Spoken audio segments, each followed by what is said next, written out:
Welcome to the Journal of Biophilic Design podcast.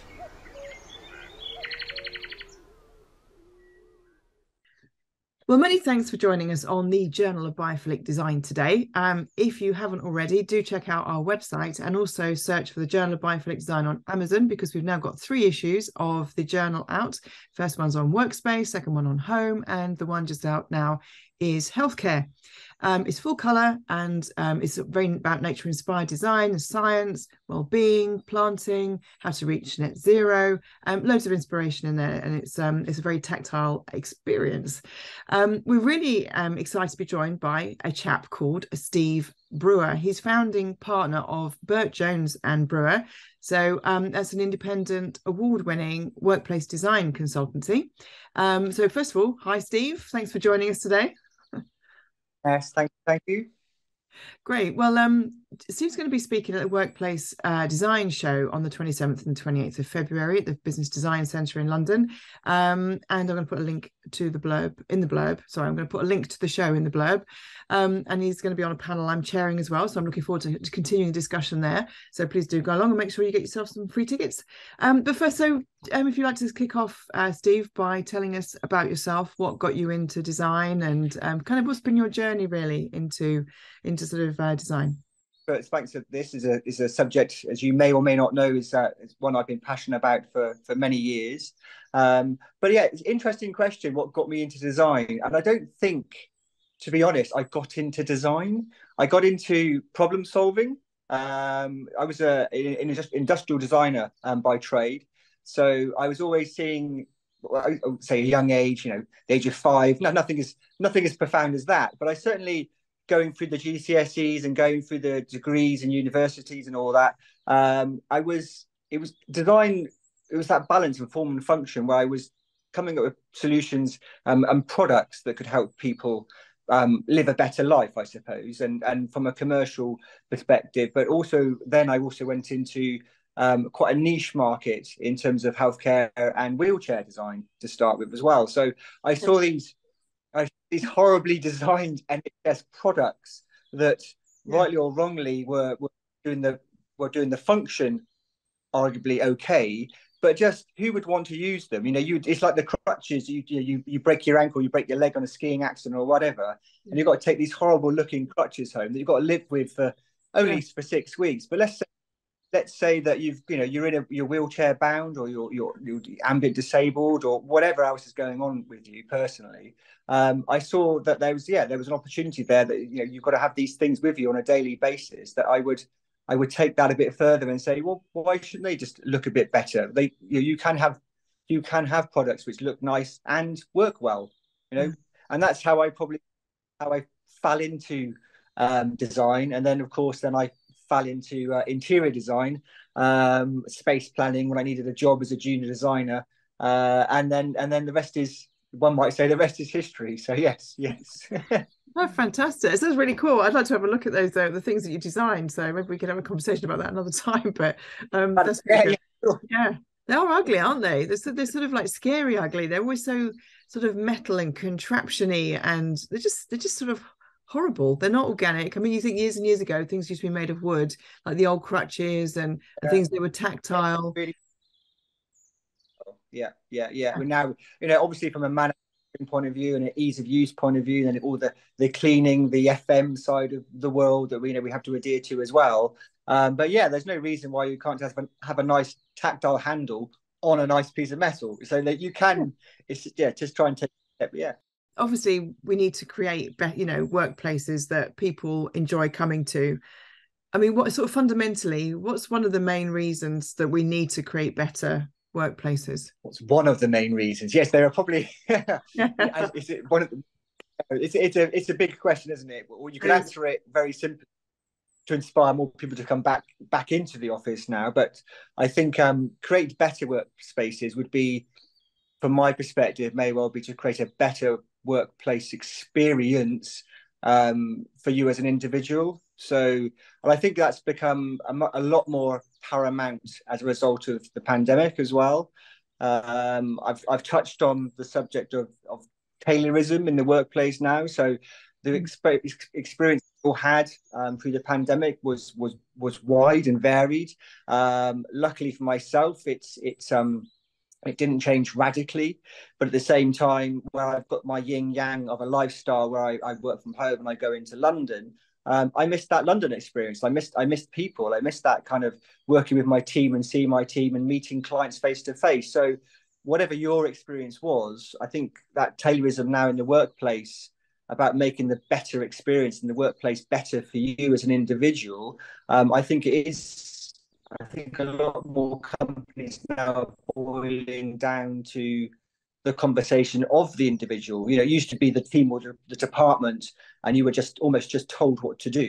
And I think now over the years, and this is not for every company is on that journey somewhere on that scale of 1 to 10 as well, and some are way back at number 1 and they're still trying to grapple with that customer workplace experience, whereas some companies have been leading the way for ever since I've had the pleasure of working with them. So I'd say, yeah, designing better would be to benchmark where that company is now and where they want to go in the future. That would be better for them. So it's a very tailored response in terms of where that company is now. And I think I would say I always coin the phrase co-designing workspaces as well. You know, that's always a better experience for people. You know, that gives you a better end result when you get the staff with you. They're part of the process. I don't have the answers. You have the answers, and I try and extract the answers from them, and we all put it together.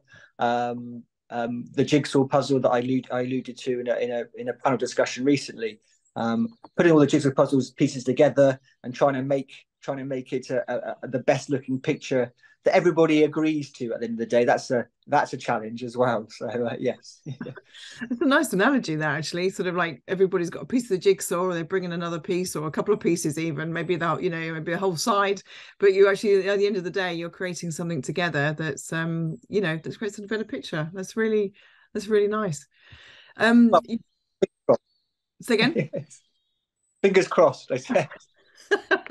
Yeah. Well, I've just I'm going to put a link to your website, which for people who are listening and might want to Google while they're running. It's Burtt Jones and Brewer.com.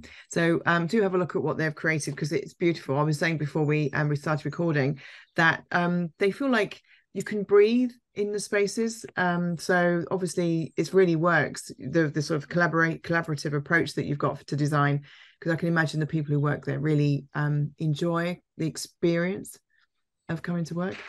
So yeah. Thank you for saying that. And I think as I alluded to before we briefly spoke, it's my team's outcome of the design, as well as the clients and the workshops that we run through that process. So I think the more of that you can do when it comes to design, the better foundations you build anyway. So yeah. That's really nice. You sort of obviously nature inspired design. I mean, if people are watching this on YouTube, on our YouTube channel, you'll see where he's working now, which you said it's your sort of home space. There's beautiful views of trees. There's lovely wood things. There's almost like a sail going above your head. I'm not quite sure what that is, but that looks amazing. It's probably like to keep out the sun or something. It just looks really. It's very biophilic. You mentioned that it's close to your home. The whole sort of nature inspired sort of aspect of things. Can you explain how you think biophilic design sort of helps well-being? I mean, that could be generically, or it could be in the office or whatever, but for you, what does sort of biophilic design mean?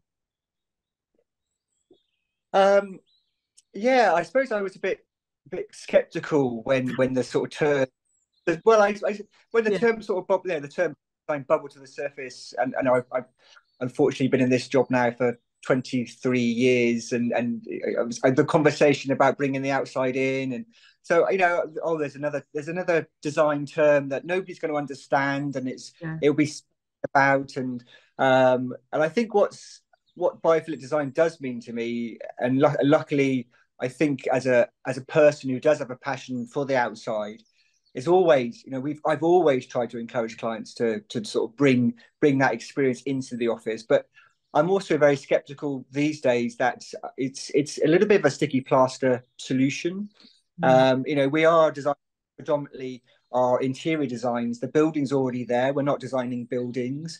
They're glass sealed boxes with air conditioning. So when we're trying to bring in biophilic design into that experience where you've been on the tube, you rush to work, you grabbed a coffee, you probably have no breakfast, the kids were screaming, and then you kind of get into this work environment where actually, yeah, if we can bring more biophilic design experience into those glass boxes with air conditioning that you can't have nothing to do about, then yeah, surely that experience is going to lift your well-being, and it's going to calm you down. You're sort of, I'm not going to pretend I know what I'm talking about. Those cortisol levels will hopefully be reduced by not seeing white walls and horrible sounds and poor glaring white light. And so yeah, I think biophilic design, the criticism I used to apply to it, I think is now gone. And I do see. I mean, I moved here to work from here and have this daily experience rather than, that was a personal health choice I made a good few years ago with my family to say, actually, this is my yin to my yang. So yeah, I think the more we can do as designers to encourage biophilic design, and maybe not to use that term straight away with a client because it's another word that might just go straight over their head. So talk about it in a subtle way and then introduce it into the conversation very early on, and then talk about the importance of. And it's just not, yes, it's the time old joke where it would, bringing planting into some offices is a big move for some companies. That to them is very alien. And then talk about the importance of that, and then where and when to introduce the conversation in the process. Don't go into a presentation and go, hey, it's biophilic design, and make it look like a jungle, because that will intimidate. So it's about making sure they understand and when to talk about it in the process when it comes to design as well. So it's but he says that sitting here staring out into the woods. So I guess I'm talking to the converted, really. Yeah, but it's true, isn't it? When you, like I saying, it's there's still, I mean, Nuria Munoz in Valencia, in Spain, it's not a term that's really widely used, even within interior designers or whatever. So trying to, it's a term which is great because we all understand it for who are working in that space, but getting it across into the workspace, it's almost like selling the benefits, isn't it? Bringing better natural light in and better airflow and stuff. Yeah, absolutely. I think there's, the people in the room that you could be presenting to could be everybody from, the staff right the way through to the accountant, and there will be somebody in there who's just, from an FM background. So you start talking about certain things, alarm bells start ringing, or how do I clean this? How much is that going to cost me? But yeah, talk about the benefits and the benefits of the staff. Talk about the benefits of the staff from a well-being perspective. Talk about the benefit well-being perspective in terms of enhancing their experience, and then you start talking about somebody's ears will prick up when you talk about trying the byproduct will be increased productivity. Yeah, that's only your end goal isn't productivity. Your end goal is to make people happier and come to work, but they will naturally be, hopefully they'll naturally be happier and be more productive if they're happier. I dare say, but yeah, exactly. I mean, how do you think we can incorporate biophilic design a little bit more into our sort of design thinking and sort of the implementation? I mean, you said about trying to sell it to the people maybe in a different way, but how can designers who are maybe kind of going down a more, or sort of even feel pressurized into going down a more sort of traditional route, with certain fabrics and certain things. I mean, how can we kind of bridge that gap, really? Gosh, yeah, it's a big question. How do we bridge that gap? I suppose it's slowly catch your monkey in many ways, isn't it? Yeah. You're going to have some clients where what my work with the HM Treasury, they fully embraced it. Luckily for me, they fully embraced quite early on that it was only planting, but from planting where they wanted to increase that, the conversations and workshops with staff. And then from that, the conversation then kind of started to snowball about the use of more natural materials, investing a bit more in terms of why choose different style fabrics, but then having another conversation with the other departments to make sure from a sort of a DDA, disabled and kind of neuroscience kind of perspective, really playing around with the lighting. So you start to drip feed that conversation in quite early. Hopefully that then starts to build that conversation up, really, I think, at the start. But then saying that, my son, who we home ed, he was talking to me this morning about a fig tree, strangler fig. So when I started to scratch my head thinking this is quite an apt conversation to be having ahead of talking to Ness. But I thought actually biophilic design could be biophilia design, or biophilic design can be quite the plant world, and the nature can be quite ruthless as well, mate. So I think we should be mindful of that. This strangler fig tree, that strangler fig that's basically designed to kill the tree, to kill its host. I was thinking, yeah, so actually nature can be quite ruthless at the same time. So yeah, exactly. Yeah, I mean, yeah, it's true, actually, because while we sort of think we want to bring the best of nature in, so like as Dr. Sally Augustine says, always, like, sort of a lovely spring day, that's kind of what you want to do, like a meadow and a spring day, that kind of vibe, that's what you want to bring in, from the soundscapes and everything else. But actually, I suppose you could almost sort of flip it on its head and say, well, in nature there are dangers. There are absolutely. There are grizzly bears, and there are crazy torrents of water, and there are earthquakes. So I mean, if you're trying to get people to really, why not have like a room where it's like experiential, where like team, yeah.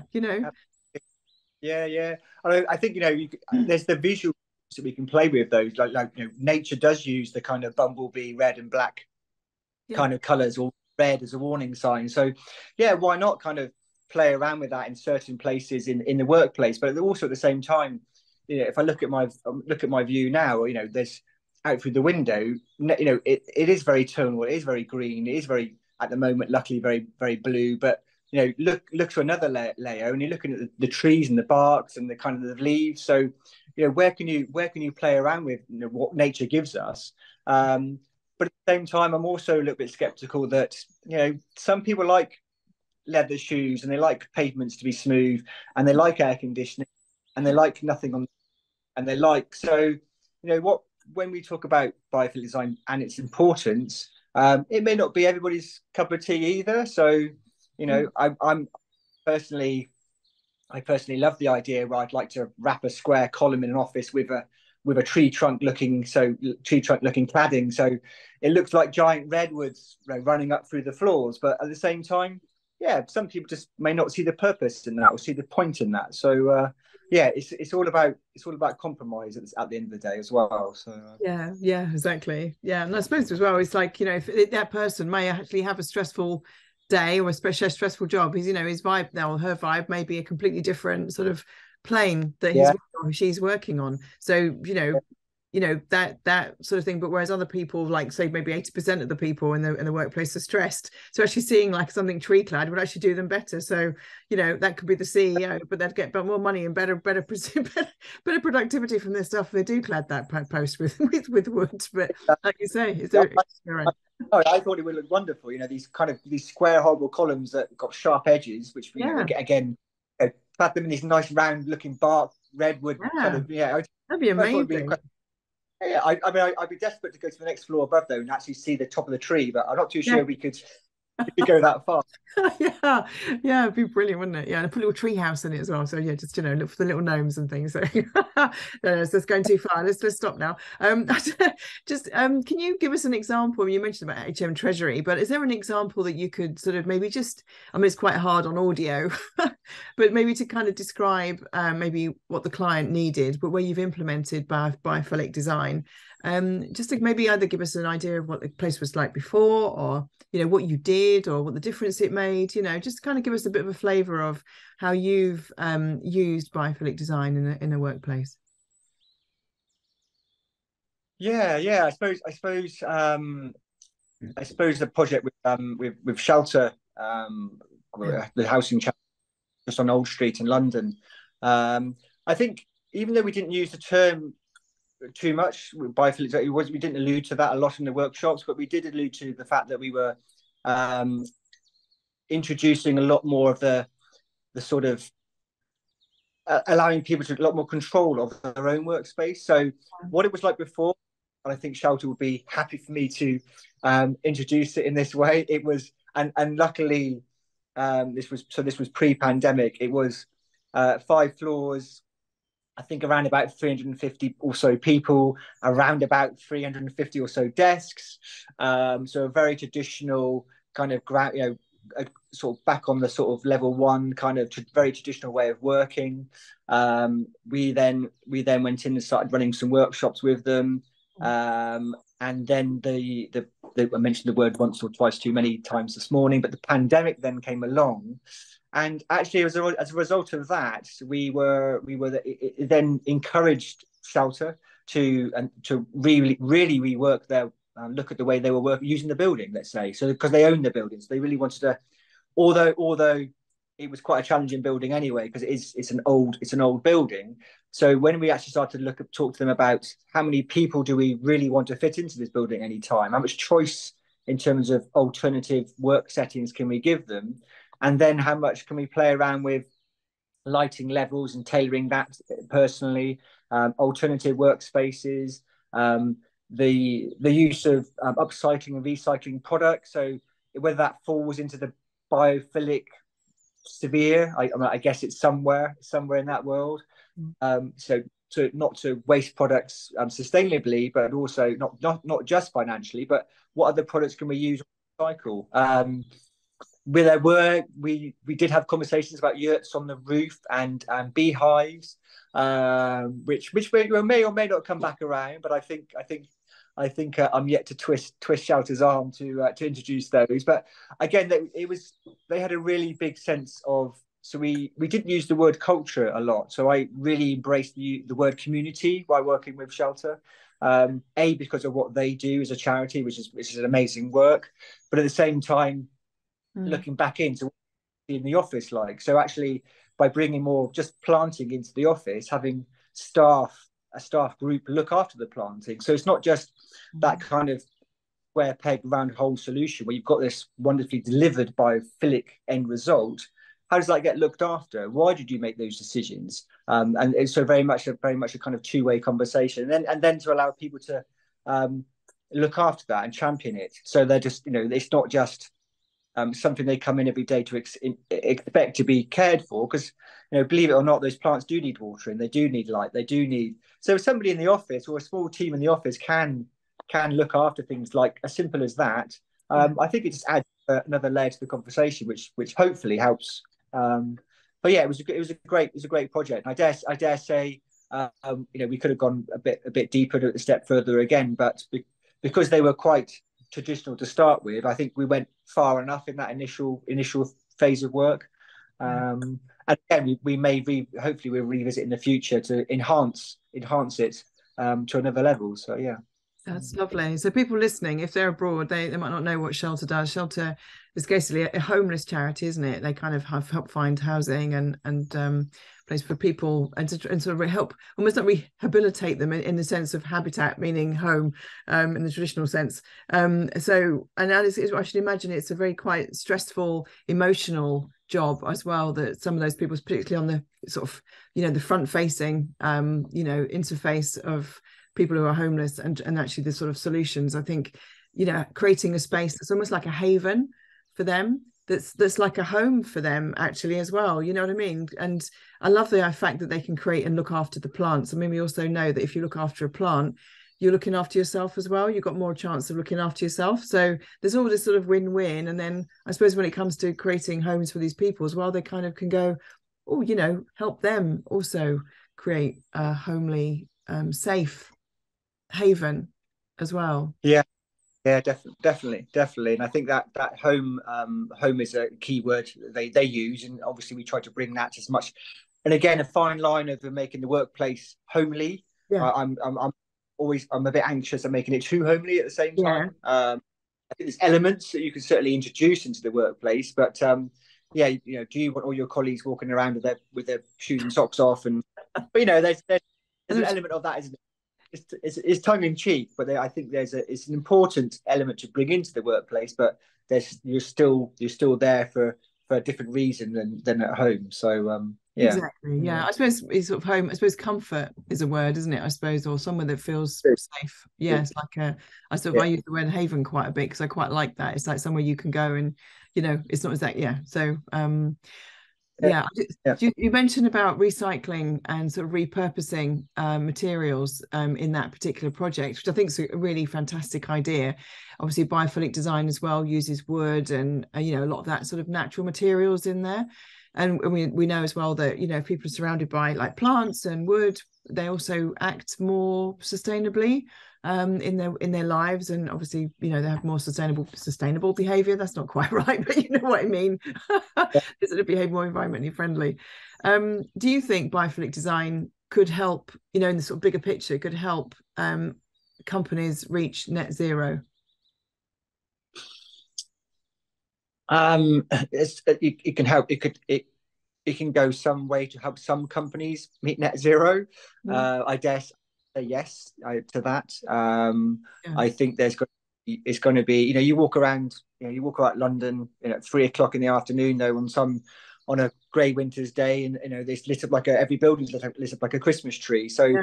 even simple things for years when I'd go into London when look at that high-rise building, and there's one too many lights left on, and even on a basic level, you're sort of left there scratching your head, going, why is there not PIR sensors in there? Why is there nobody turning those lights off? I know that's just one little thing that you left here sort of left from my perspective, sort of scratching my head, going, come on, you could do better just at that. So, Yeah. but then again, I was watching a YouTube video this morning about this company now using fish scales as a byproduct of the fishing industry. But that's a whole other conversation that I had with my son this morning. But they're using fish scales now to make tiles. So you can make a workspace from it. You can make it. They're doing all sorts with. And again, I think the byproducts of products where may or may not be helping our environment as well as they could be, we should be utilizing what we've got already, around us. And I think when it comes to, myself and my business, we're currently going for a B Corp Yeah. certification as well, which I won't try to explain here and now, but from that, it allows us to make sure we can challenge our own specification. Interrogate. Basically, it's great. We interrogate our own designs a bit further. We interrogate the client. It's probably the wrong choice of words. We have the conversation with the client a little bit deeper when it comes to specifying those products and what we can reuse and recycle. So yeah, I think biophilic design, it will go some way to help that, but unfortunately, it depends on the company, what they produce, how their upstream, downstream channels work as well. But yeah, I think slowly, as the conversation continues to evolve and gets bigger, the bubble gets bigger, and it grows. More people will be bumping into that conversation on a daily basis. So those decision-making processes will inform sustainability now. Then you've got to break down what sustainability means and what biophilic design means, and carbon net zero Yeah. will work. So Yeah.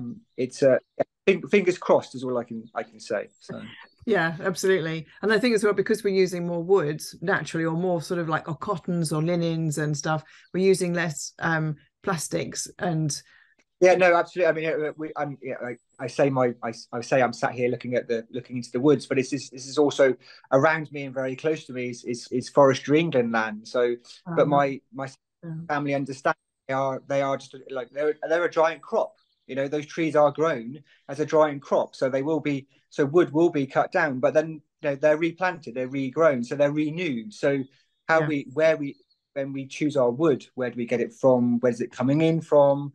yeah, Is it so yeah, there's a one little specification on the one little product. It should be a little crib sheet. And again, we are asking clients a lot earlier on now about that decision making process. Is this important to you? The workshop I was in only last week. I asked that question. to design products? Can we make sure when we're specifying products, can we recycle all of your existing desks, rather than just buying new ones? So yeah, just get in there earlier with that conversation. It will hopefully champion that, so others to have it as well. So That's yeah. fantastic. Well, we're nearly at the end of the podcast, and Steve, thanks so much for your time. So before I ask you the final question, is there anything else that you'd like to add at this point? Probably a lot, Ness, to be but I dare say you've you've probably interviewed, and there's probably a lot more people out there, a lot more qualified than me to talk about biophilic design. But yeah, no, I mean, we're a small team. We're fortunate enough to work with some great clients, and we hopefully are on that, take them on that journey where we can champion design, the importance of design. We don't, we're challenging the companies we specify from now. So the furniture, so we're looking at the furniture we specify and what fabrics we're using, the fit out industry, the built environment to start with. My personal thoughts on architecture, and this is not to knock the world of architecture, but yeah, can we not really be thinking a bit harder now when it comes to architecture? I think, not to allude onto the final question or readiness, but if we could all start again, should we all not be walking through the woods to get to our buildings or tree houses to work in, or are the products out there that we specify, should we really not challenge where the first time that guy found oil? But we can go back in time and question so many things, but that's another conversation, I dare say. So. Yeah, exactly. I think we're sort of actually there's been quite a couple of recent podcasts and other just independent conversations that I've been having about our journey to work. How can that be? There's Dr. Joanne Leach, who I speak to, and works in biophilic cities. There's Birmingham. There are all these, there's different cities that are trying to create wildlife corridors, and because it's a safer environment, creates community spaces. There's such a win-win on so many levels if we can green our cities, but not just play lip service and just stick some trees in, but actually think about how those trees and what the function of those trees are. Is it a wildlife corridor? Is it habitats for things? Is it an educational space? Is it a community space? Is it all of those things? Do we have views? Do we have water? Do we have, what about our blue spaces? How can we bring that, the sound of water? There's so many things. Anyway, yeah. So we're both, it's so exciting. You can kind of go off on a bit of a bit of a tangent, but it's yeah, easily done. Absolutely. When it comes to the cities, we predominantly, most people now kind of obviously go to work in, whether it be a city, but at the same time, I think a lot of the spaces that do get missed are now the sort of out of town business parks, especially the business parks now, where they were developed a good few years ago, and they were purpose built buildings where warehouses with massive car parks next to them. But the only way to get there is to drive your car there. So I think at the same time, what can we do to the landscape, not just in cities, but around, to sort of really enhance that experience for people as well. So it's a big, beautiful conversation in many ways. So. Absolutely, yeah, and it's really exciting. So, well, I suppose then I'll just because you have a sort of half alluded to what your answer could be, so I'm excited to hear what it's going to be. But listeners to the podcast, regular listeners will know that at the end of each podcast, and it is my favorite part of the podcast. But if you could paint the world with a magic brush of biophilia, what would it look like? Oh. That is water, by the way. It is a big question, but I think for me personally, so I would have to answer it personally. It is that people just, I moved to the woods for that personal experience when something profound enough happened to me personally, that altered my kind of direction of life somewhat, if you like. My wife and my family and I decided what do we want from life sooner rather than later. So yeah, we moved to the middle of the woods. This is an experience where I'm fortunate enough to have been able to make that decision. It's part of the world where we're half an hour from the beach. I can still get into London in an hour and a half. So these places do exist, but at the same time, I'm fruitful enough to be able to say that I can make that choice as well. So I think if everybody could live a little bit more like this, that would be a wonderful thing. But I'm also aware that society and at this present moment in time, or this moment in time, decision making processes and suburbia where I used to live, exists for many reasons. So I think living in the middle of the woods, the beauty that brings to me, being able to get out in nature, or stare at nature on a almost, well, obviously a daily basis, and seeing the animals, seeing that interaction go, animals in my garden, deer just across the fences, all that kind of stuff, which you don't typically get in inner cities. But yeah, I think it's a beautiful experience. It's a wonderful place to live with my family. But yeah, I think if we all could have that magic brush, and from my perspective, it would be that kind of, that woodland experience where we're not paving the world with concrete, we're not building, we're not taking the natural resources for the fun of it, that everybody can move around freely, and we're not rushing everywhere. We're not, it's a big answer. It's a big question to a very personal response. But yeah, get out. Yeah, the usual. Get out in nature, experience it. But also get to the beach. See the. It's up in Norfolk in the UK. If anybody's out of interest, but yeah, get to the Norfolk coast, and you'll be blessed with the most amount of headspace that you'll ever need. So whereas trees are good, they are great to be in nature. There's nothing like standing on the Norfolk coastline and going and just seeing as far as the eye can see. So the best of both worlds, if you like. So. Thank you for listening to the Journal of Biophilic Design podcast.